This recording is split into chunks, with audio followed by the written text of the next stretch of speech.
بسم اللہ الرحمن الرحیم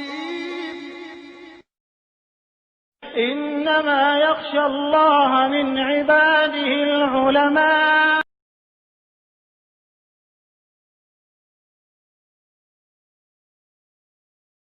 قبول فرمائے۔ حضرت امام احمد ابن حنبل علیہ الرحمہ کے بارے میں سوانح نگار لکھتے ہیں کہ ایک مرتبہ حضرت تنہا کسی سفر پر تشریف لے گئے، ضرورت کا سامان ہاتھ میں لیا اور سفر پر روانہ ہوئے۔ راستے میں ایک جگہ مسجد میں مغرب کی نماز پڑھی۔ سنن و نوافل سے فراغت کے بعد حضرت نے محسوس کیا کہ اندھیرا ہوتا چلا جا رہا ہے اور اب منزل دور ہے، اس لیے اسی مسجد میں رات کا قیام کر لینا چاہیے، صبح کو پھر اگلی منزل کی طرف روانہ ہوں گے۔ چنانچہ حضرت نے مغرب کے بعد مسجد ہی میں قیام کیا، عشاء کی نماز پڑھی اور عشاء کے بعد ارادہ کیا کہ مسافر ہوں، رات مسجد میں گزاروں گا اور صبح اپنی منزل کی طرف روانہ ہو جاؤں گا۔ لیکن اتفاق یہ ہوا کہ مسجد کمیٹی کے جو لوگ تھے عشاء کی نماز سے فراغت کے بعد وہ مسجد بند کرنے لگے۔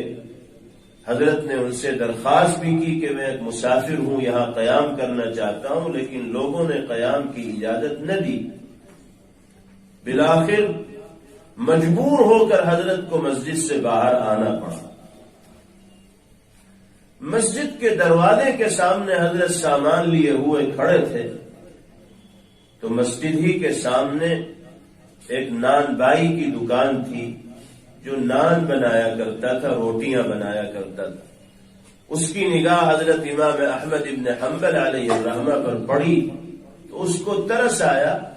اس نے محسوس کر لیا کہ یہ کوئی مسافر ہیں، ہماری بستی کے رہنے والے نہیں ہیں، ان کے چہرے سے پریشانی جھلک رہی ہے۔ اس نان بائی نے اشارے سے حضرت کو اپنی دکان میں بلایا اور پوچھا کہ کیا وجہ ہے، آپ کہاں سے آئے ہیں، پریشان دکھ رہے ہیں۔ حضرت نے پوری تفصیل بتا دی کہ میں فلاں جگہ کا رہنے والا ہوں، فلاں جگہ مجھے جانا ہے، میری منزل دور ہے، رات میں مجھے ٹھہرنا ہے، قیام کرنا ہے، ارادہ تھا مسجد میں رک جاؤں گا، لیکن مسجد کی انتظامیہ کسی کو ٹھہرنے کی اجازت نہیں دیتی، اس لیے مجبوراً باہر آ گیا۔ اب دیکھوں گا کہیں اور انتظام ہوگا تو ٹھہر جاؤں گا، ورنہ رات ہی میں سفر طے کروں گا۔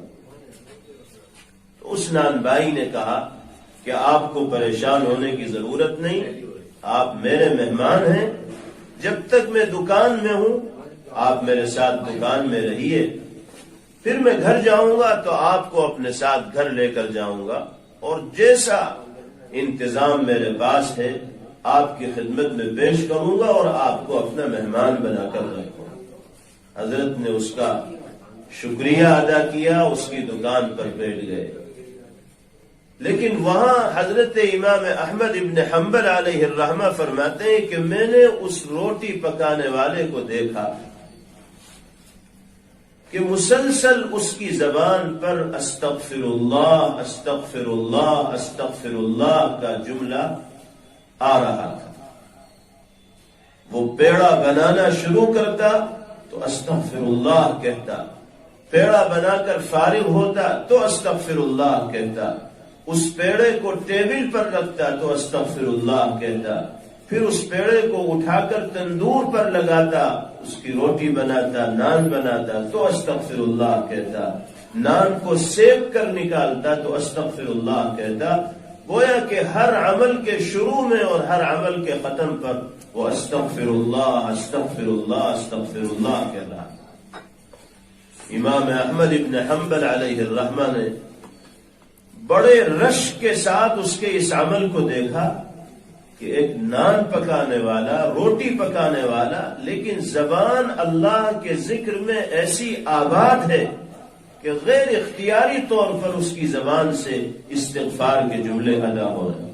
جب وہ نان پکا کر فارغ ہو گیا تو حضرت نے بڑی دعائیں دی، بڑی خوشی اور مسرت کا اظہار کیا اور کہا کہ تمہارا یہ عمل واقعتاً قابل رشک ہے۔